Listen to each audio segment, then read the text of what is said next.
Australia was one of the top 5 textile pollutants. As we speak, Bala, every second a rubbish truck full of clothes is going and dumping on landfill. At this rate, where are we going to find space on Earth? During COVID, when everyone was buying like crazy, I was just wondering like what's happening with all these waste, right? And then I started researching, and what I found, literally, I fell off my chair.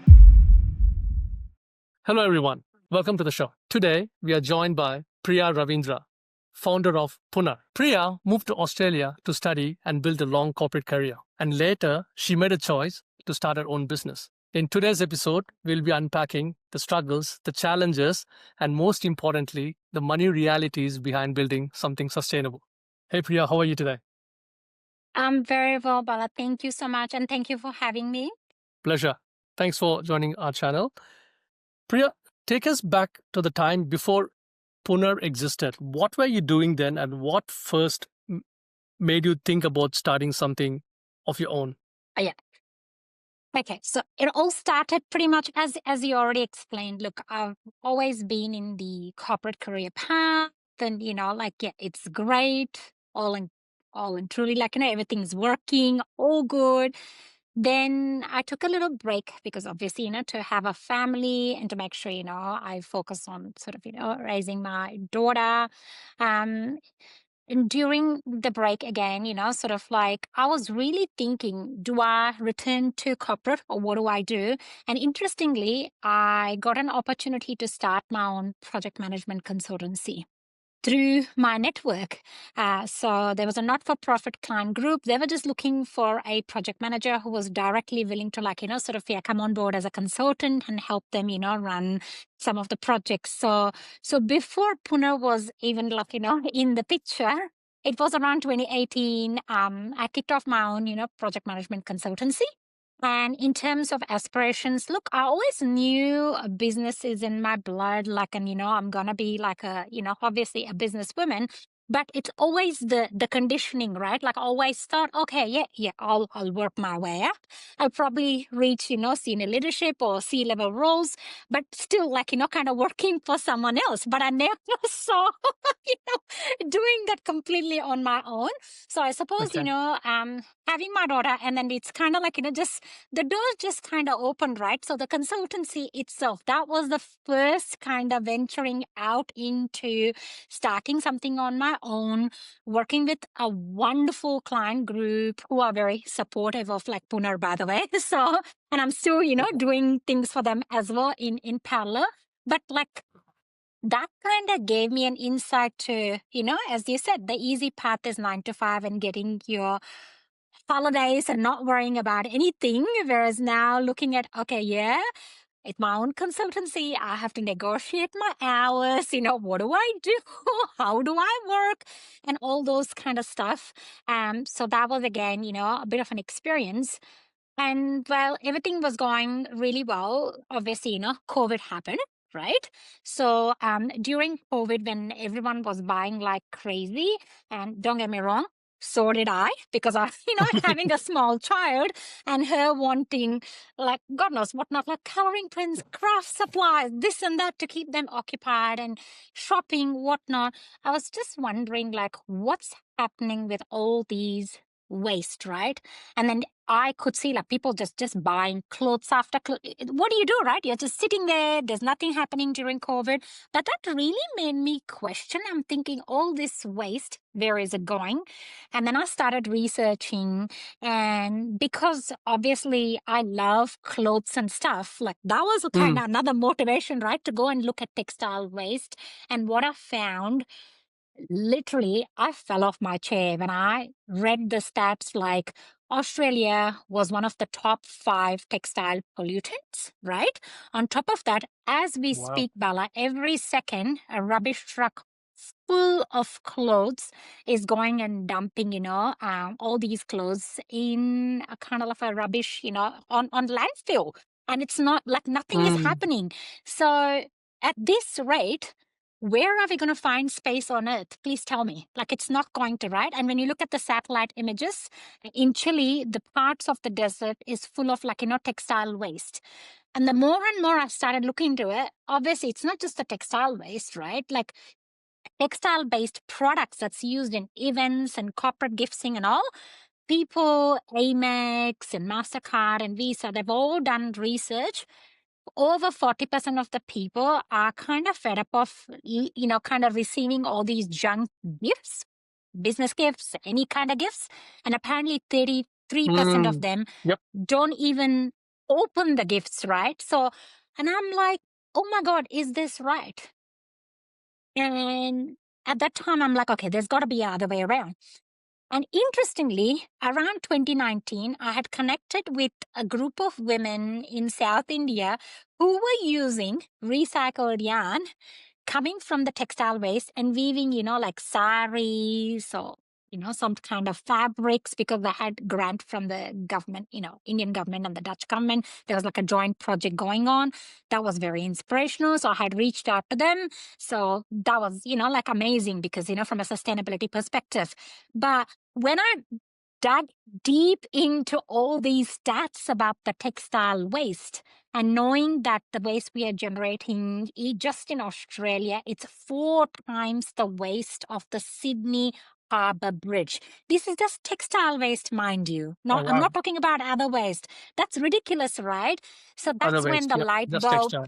went off. Yeah, that's right. Like it just went off the light bulb moment, or as you say, whether it's eureka or whatever it is, that kind of like a little thing clicked in my head. I'm going, hang on a minute, there is a way around. So you just got to look for, reusing, recycling, but again, change the narrative around recycling because for people, recycling is like, okay, just donate it to salvos, that's done, right? But that's not true. We already know that, like, because 25 to 30% of the donated products are used, whereas there's still 70%, which are not really good quality. And off that, again, probably like, 20 to 30% can be recycled. And other 40% again, kind of goes into landfill, right? Like, so out of sight, out of mind, people don't have a clue. It ends up, in the shores of Ghana. So when I found there's a solution, that's when what I started doing was I started putting in money during COVID over countless cups of chai and, Zoom Mm. meetings and stuff like that. Asking, like these lovely, sort of, group of like, women to see, whether they're able to sort of develop different types of fabrics using recycled yarn. So that's pretty much how we got started. And I have to tell you, failed miserably as well for the first 6 to 8 months because weaving with recycled yarn is not easy. Handloom has been around for probably more than 1,000 odd years, very easy, right? But using recycled yarn, yeah, that is something new. And also, there's a lot of things, that can go wrong because it's not like the machine, right? Where the strength and the materials brought together, that can Mm. happen a little bit more easily as opposed to handloom. So that was again the added Yep. complexity. But anyway, like it just managed to work our way through several iterations. And finally, at some point, I've doubted myself and I've thought, should I just stop and give up? And then just when you're questioning yourself, comes out a fabric and a product, and then all of a sudden you see, oh my God, this is so amazing. And working with the, obviously people who are in textile, especially like, mainly women textile designers and engineers, understanding things like, bioenzymes that really kind of like, increases the softness, the absorption, hence the longevity of our products. So that again, kind of added sort of, like that sustainable luxury, right? Like we're not just creating a product, Right. like one wash and throw it back again in the bin. What's the point, right? So creating long lasting products. So that's how it came about. So Punar, as you know, it's It's all not at all. about, yeah, Fantastic. it's Punar means again. So yeah, we're starting again, giving Yeah. waste life again, women in textiles a life again, to have a safe and, supportive career path, and consumers the choice again. So yeah. That's such a fantastic journey. Thanks for sharing it, Priya. Question I have is you came up with an idea, and you thought, okay, this will work out. how did you decide who this business was really for, and how did you know you weren't trying to sell to everyone? That how did you work out your niche? That's something Oh, I'm very interested to find out, because everyone who's listening, they have an idea, but I can't sell. They can't sell every product to everyone. They have to do some research and they have to niche it down. So, do you mind sharing your experience? definitely, definitely. There's two things I want to say, like, starting off with, because I think, look, when you're starting up with no investors, and obviously, like, that's something you're doing out of your passion and your desire, and you want to create the change because you want to use such products and it's not there in the market, or there's very few, and, you're not satisfied. So that's like, obviously the product based, research that you do. And also, like, it's a great way of entering and testing the market as well. Because upfront, if you create like Mm, 25 different products, once again, unless you have like big investor backing or a big marketing machine behind you, it can get tricky, right? Like, what are you going to do then? You'll have a product for no one. Like, you're going to mm, create such generic thing. So this is where from a niche perspective, I definitely knew I needed something which is like absolutely sustainable and solving the problem of textile waste. But more importantly for me, it was the human side of things too, because okay. um uh, to me, social impact is also not negotiable. I come from a family of like, one side of the family, my mother's side of the family, they're all academics, and my dad's side of the family, they are multi-generational, coffee growers in India itself. So that social impact again is Oh ingrained in wow. me. Community is very important to me. So I wanted to make sure, like, we're working with people and making sure paying them well. So it's not like, they're working in some corner, for 5 cents a day, and someone else is like you're making the money off their profit, right? Because that's not on. The transparency, Mm, sustainability, being ethical and transparency were all critical to me. And that's when, being a founder, being so passionate, and I'm like speaking, everywhere I go, like whatever I do, I was just blown away how many people thought the same way. But guess what? One, you're so busy in your day to day life, people are not really discussing that, yeah? Because everybody is busy, like, mm, get up, go to work, or drop their kids, eat, all these kind of stuff. But as I started speaking, and this is where I think, as founders, whether you like it or not, you cannot hide behind the screen or hide somewhere. You need to get out there and talk to me people. too. That is very important. And as soon as I started talking to people, that's when I started finding people who think the same way within, my community where I live, in Melbourne, and the shops, where I used to go and shop myself, right? And and that kind of just blew me away. And I'm like, okay, so people do care. People do give a damn, right? They do want to. Mm, But the thing is, people are very busy and they don't know what busy. to do about it. Yeah, that's right. Or like they just don't have the time and bandwidth to go Time. and create Yep. a solution themselves. So when I said I was doing that, like they would literally pause and like, tell me more. And that's when I straight away knew I'm on to something. Because if you're talking about stuff and, like no one's paying attention and no one's really caring, and so, but at the same time, while people paid attention, I also got the feedback that, oh my God, that is so hard. Are you sure? Do you really want to do that? That again made me double down, right? Like when people are scared, they're interested, they're curious, they Mm, want to know. But there's also that fear, like, oh my God, like sounds like this is such a hard path. Because guess what, right, Bala? If it was easy, everybody would be doing that, right? Like tell me, that's another thing too. As a founder, you need to understand that yes, you're gonna get all these kind of right. feedback. Yes. But you need to open yourself to receiving information, but at the same time, you need to filter out the white noise and then map out. And because I took that courage of opening myself up and speaking to people, I always go to Endota Spa in Camberwell. I'm their client, right? The Endota Spa manager turned around to me and she said, when you're ready, put my name down as a pre order for whatever you're launching Oh as a wow. first, product. I was probably 6 to 8 months away from actually bringing that physical product out, but she put a pre-order. Can you imagine like Pre order. how much So kind she of was your first client. confident? She was both the manager and the assistant manager, the two amazing humans. Shout out to them, Stephanie and Anya. They were actually such crucial point for me. They go, whenever you're ready, we're here.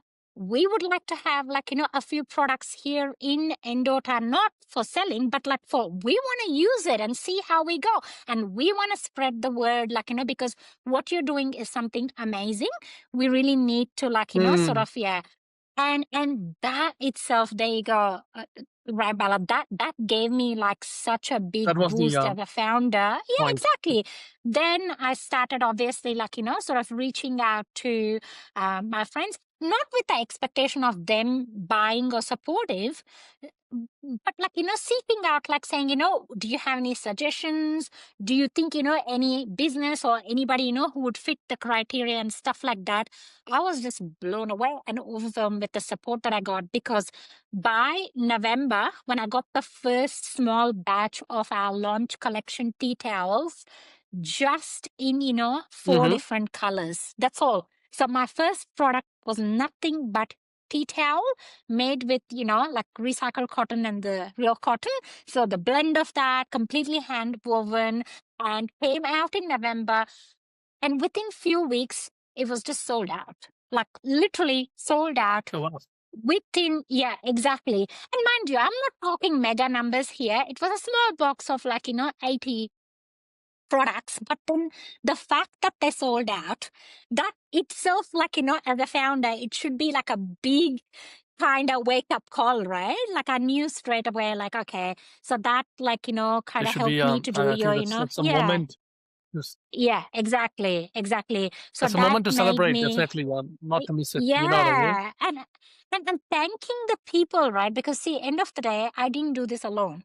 It was the community, but community Yeah. only comes together when you're ready to put yourself out there. If you just sit there and expect magic to happen, it doesn't happen, right? You gotta put yourself out there, and it's not gonna be comfortable, I can tell you, because everybody will have an opinion, but you need to stick to your vision and then map out like who are your real customers, or your true champions, and also recognize that not everybody is going to buy, but at the same time you'll have allies who can find you clients, because they might not buy, right? They'll find you people to and spread the word. So you need to sort of map all those things out, and that's what I was able to do. But the biggest pivoting point, I tell you, an amazing business owner in Western Australia. Again, a women business owner, Sarah Thompson. She runs a company called, Online Social Butterfly. Her whole life goal is always empowering, female founders, right, in a digital landscape, in terms of whether it's their social media and, she does like all those kind of things, or websites, like you name it, all kind of a digital presence and, sales. She turned around and she goes, she put in a bulk order and she bought like literally like a bunch of it, like a dozen of it, saying, she's going to give it to her clients, her clients, as Christmas present, and also for her Ah, employees right. as a yeah, because I would sell this with like little thank you note which talked about the story and the purpose and the difference we were making, right, in terms of how much waste was cleared and all. She was so blown away with that. Like she said, okay, now I want a bulk order. And she was the person who turned around and said to me, what are you doing? Why aren't you already have a bit of a presence on LinkedIn? Why are you quiet on LinkedIn? Why don't you just go out there and Why put don't you yourself out leverage? there? Yep. That's right. That's right. And that's how I have to thank Sarah. I tell you so much. And I've already done that too, but I still thank her. Yeah, that again was a big push. So you see, that's again very important as a mentor, right? See, Sarah's feedback was also a feedback. You have a choice to listen to either just the constant criticisms, or like say, oh, maybe whatever, or people constantly saying, oh, it's hard, this and that. Rather came a constructive feedback from people like Sarah, who herself is a businesswoman, like pushing me to grow, saying, put yourself out there on LinkedIn. And I did. So you see, that was again, start off our next journey. So yeah. So to sum it up, you were sharing your ideas to the similar industries in Melbourne, and they were quite happy to support you as well. And your first client was your spa manager and assistant manager, and then somehow you got in touch with Sarah from Perth, and she placed an Yeah, order, yeah. and she also advised you to start marketing yourself on LinkedIn. When I checked your website, you have 4 to 5 products. Is that correct? That's right. Like on the website right now, we have diversified. There's the handloom range, and within the handloom range, we've got our, usual, the award-winning tea towels, the beautiful throw as well. Again, this is Yep. also hand woven by artisans. So all the handloom collections are hand woven. So in the handloom collections, we have about like 4 product types. And then there's the other one, which is made with upcycled saris. So we diverted about 550 meters of saris, which would have ended up as a landfill. Instead of that, we took them and Mm. turned them into like travel pouches and stuff. So we call them a heritage collection. So that's right. So there's like about 4 or 5 products. But having said that, I have also quietly like done things on LinkedIn, and the website upgrade is still, kind of work in progress. On LinkedIn, what I do is, I reach out to businesses, I share them a catalog in terms of the products that we can do, whether it's like like a tote bag or throws or tea towels, napkins, or you just name it, right? Even things like Yep. silk robes, like whatever it is. So we actually worked with a Australian beauty brand called Balearic Beauty, which is Bali based, but it's an Yep. Australian founder, and we created like silk robes for their activation. So you see, we've done that. We've also created tote bags in the custom color for a not-for-profit client, and they use the tote bag as a welcome back gift for their about 150 staff. So we've done that as well. So I've done that in parallel. So website B2C has been very helpful in terms of testing the products, getting the feedback on the product quality, the word of mouth and all those kind of things. But LinkedIn has been vital in terms of B2B growth. So were you sending cold messages to these businesses via LinkedIn, telling them, promoting Yes, your business, what you're selling and what you're doing and stuff? So tell me about that's that, right. because people underestimate the power of social media, especially LinkedIn. Excuse me.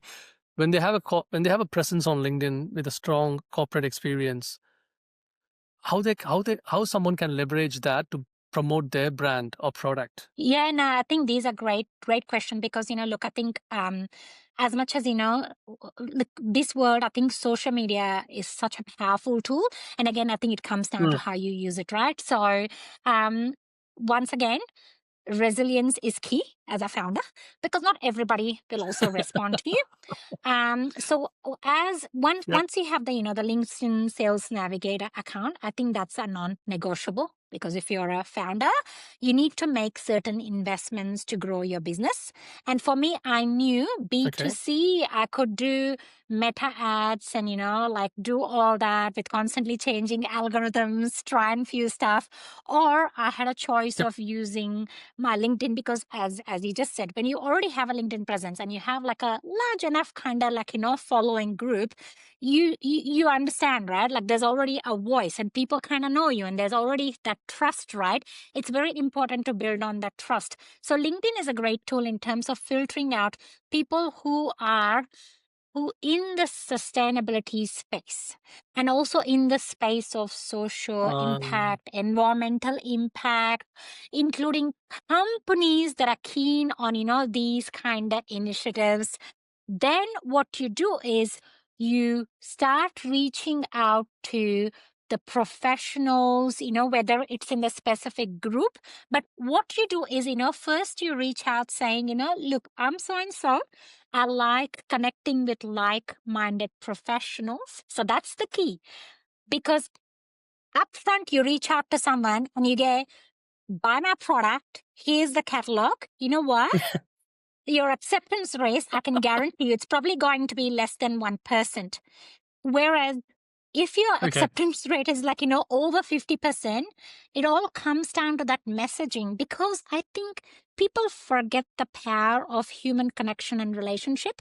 For me, I never reach out to anybody for a transactional basis at all.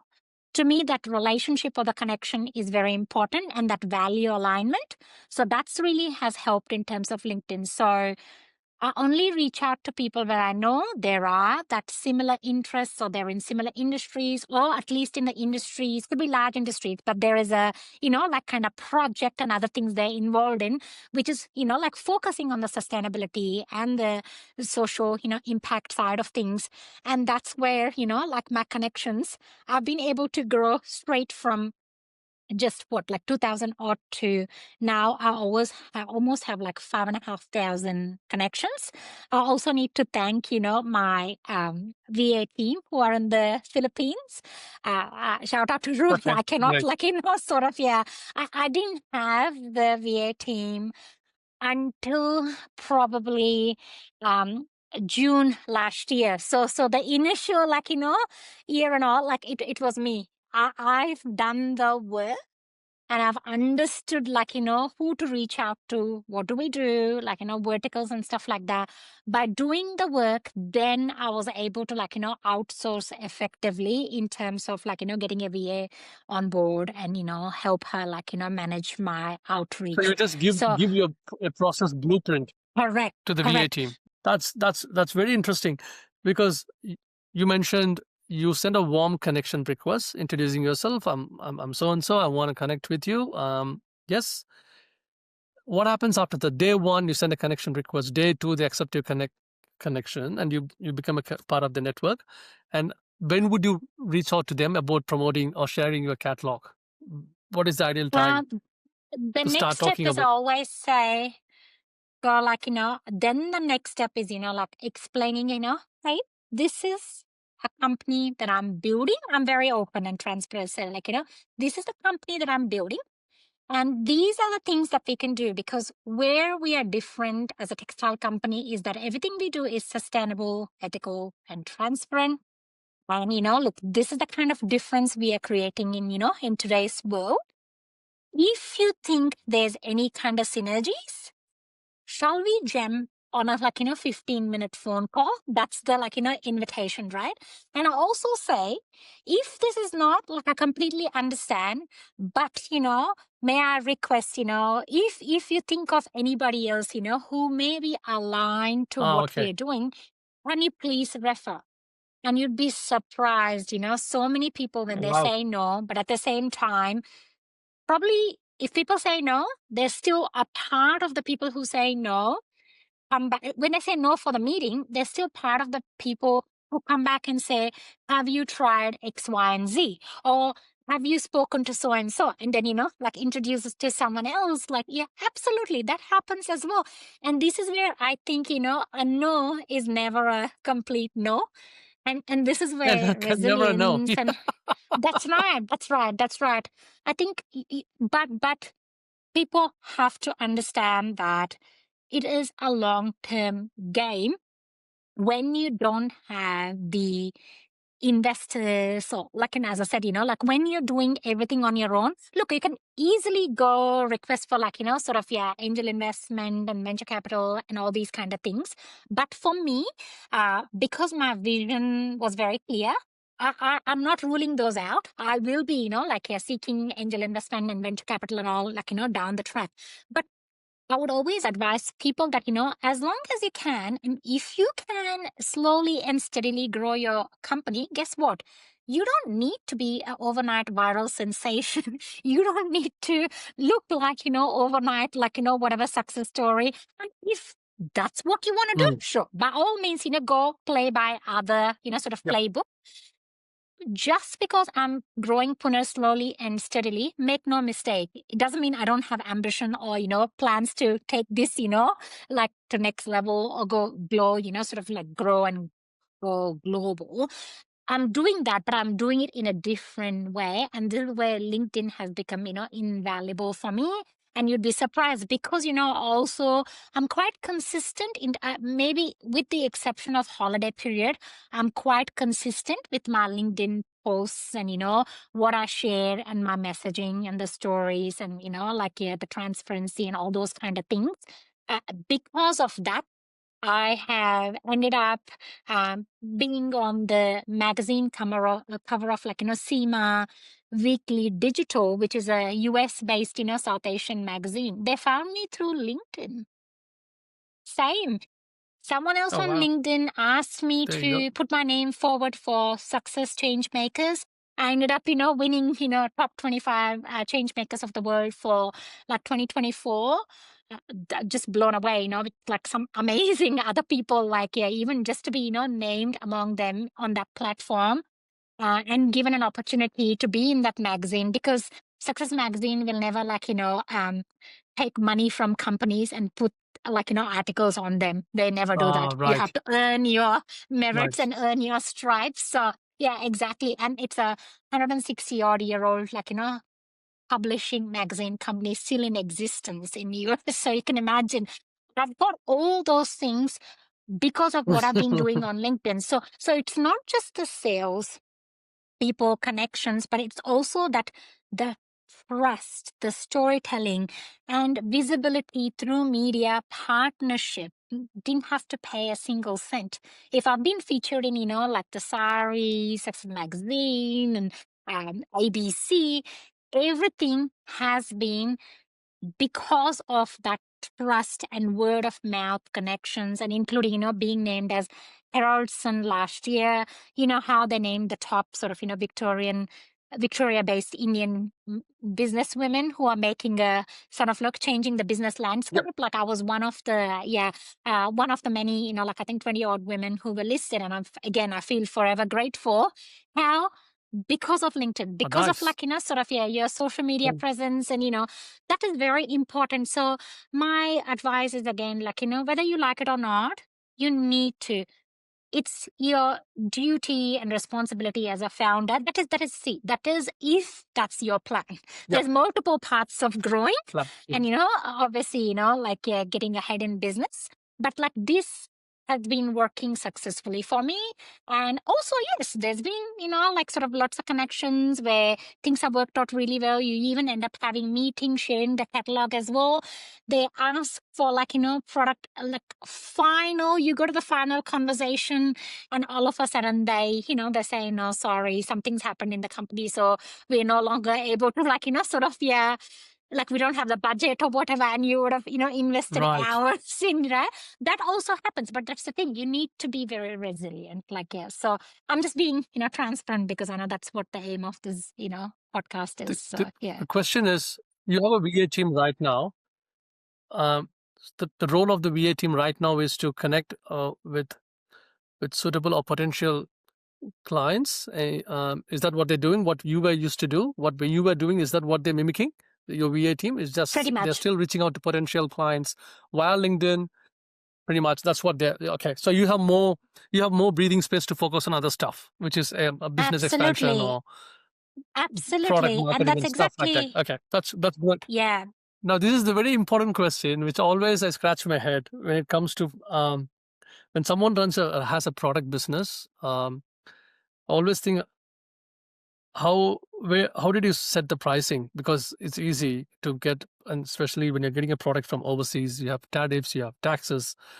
At the end of the day, you're running a business, right? You have a cost, you are adding a value to the community as well through sustainable ways. But at the end of the day, you're not running a charity. You have to have some money in your pocket as well. You don't want to burn cash out of your pocket.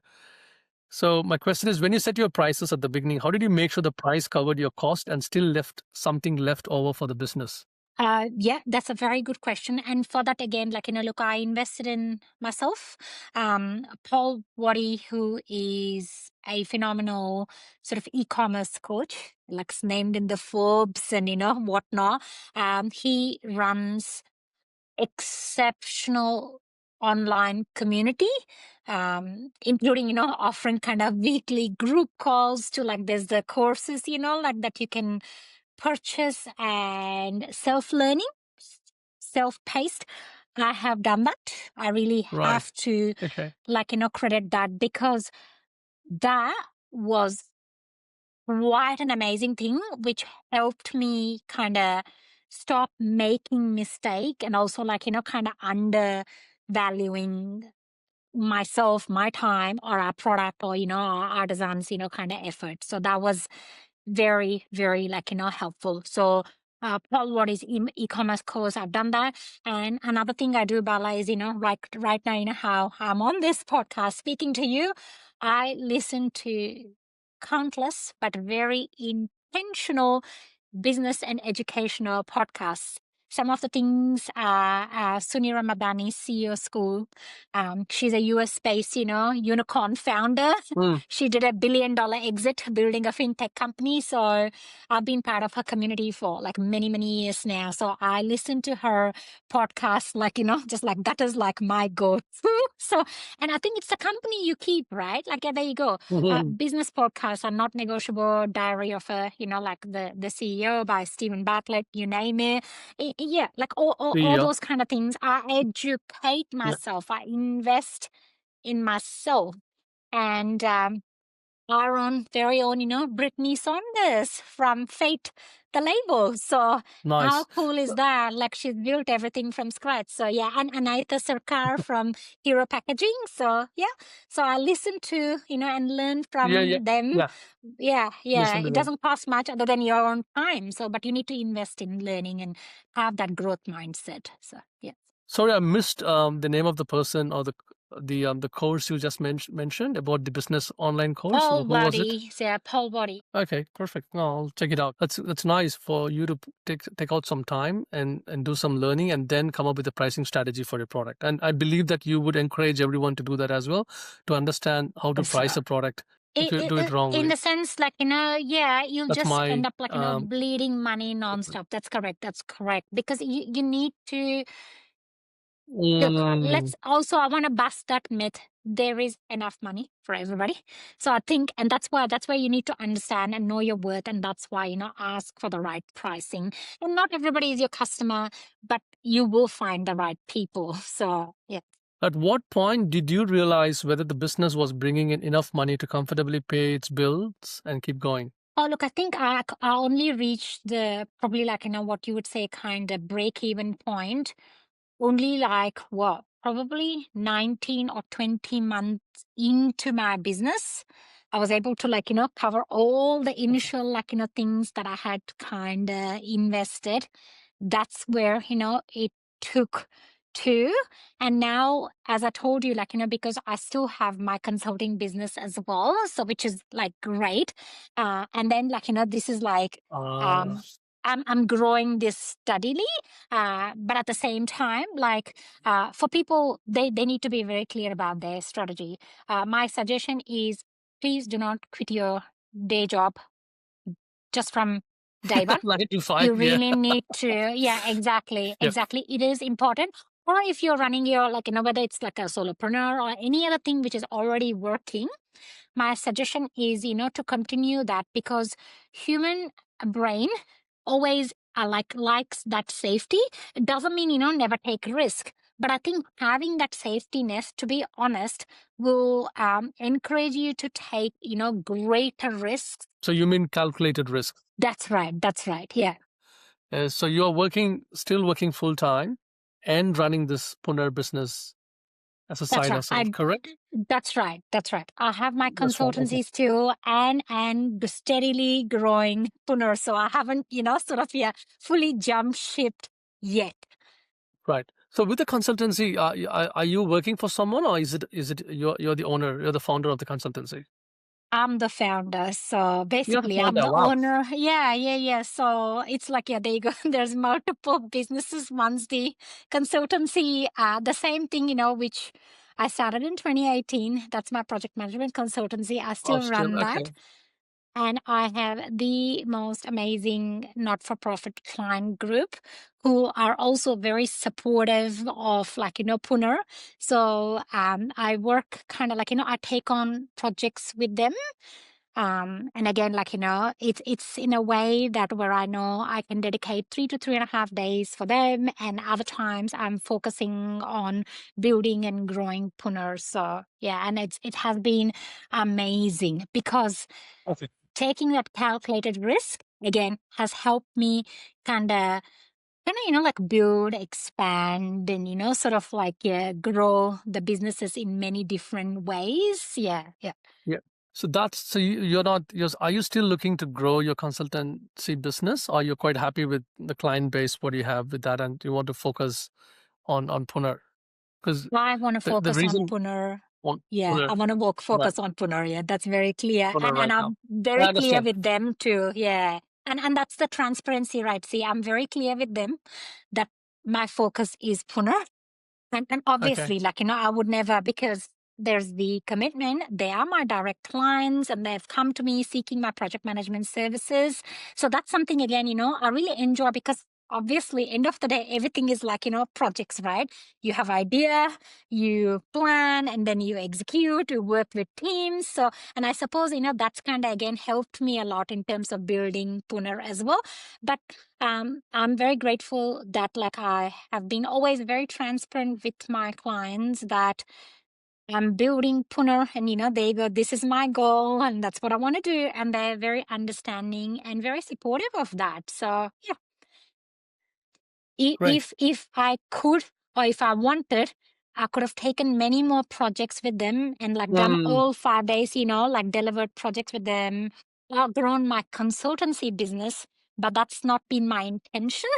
So yeah. I Yeah. honor my consultancy business because, yes, of course, it does give me joy as well. But at the same time, it's helped me in many ways, sort of grow Punar as well. And that's why probably, that complementary, whether it's skill set and the networks, all those kind of things, it's always helped me from my consultancy business. I've been able to take that and translate into Punar. So yeah. And that's No, why it's my advice, please don't quit your, day job or whatever yeah. is working for you. Because I think that can, like really create a lot of stress. So, and that's unnecessary if you can avoid it, if you can avoid that. Yeah. Look, we are coming to an end. I have one last question. Um, that is, looking back, what do you wish you understood earlier about pricing, money coming in and going out, or how much a business really needs to survive? Okay. First of all, I think it is there is no such thing as overnight success because a lot of the times e-com product founders, they Mm, are hailed as champions and mhm, legends or whatever. But the reality is landscape has changed significantly and AI is only disrupting further. So this is a long game. And mm, you need to be very clear on your vision and also your monetary side of things. Like that is, if you're investing your own funds, you need to be very clear how you want to grow and what growth rate are you planning, on an annual or like, 2, 3 year kind of. You need to have a roadmap and a very clear vision. right. Unless and otherwise that, I think, it's all kind of like, smoke and mirrors. You need to know your numbers. You must. So just because it looks fancy or just because you're solving a problem, don't expect that, like people will be readily, sitting there and willing to buy. There is Mm, a lot of effort, right? So either it's your time you need to invest or your money, or sometimes a combination of both. both. Yeah. Otherwise, you go look for partner with, angel investors or venture capitals. And that again, mind you, that it's a hard work in its own way because you're going to give away your company equity. So there's very Mm, different kind of things, you're going to be negotiating. And right. also this is just my perspective, taking calculated risk might not be the most glamorous or, glorious way of storytelling. But trust me, there's still challenges in its own way. I've had stories where I've lost consignments, And even having insurance and all, you're not going to get the full money back. And it's taken us like, 3 months to track down the, like the whole consignment and for it to arrive back to our doorstep. And hence like all those kind of things has happened, so that's why you need to Mhm. be very kind of, it's not for the entrepreneurship is not for the faint hearted. You need to be willing to take that calculated risk and accept that you win sometimes and sometimes there's setbacks, but you can't just throw in the towel after just one setback. You need to be able to Mm, sort of, find different ways of growing and, so yeah, yeah. great.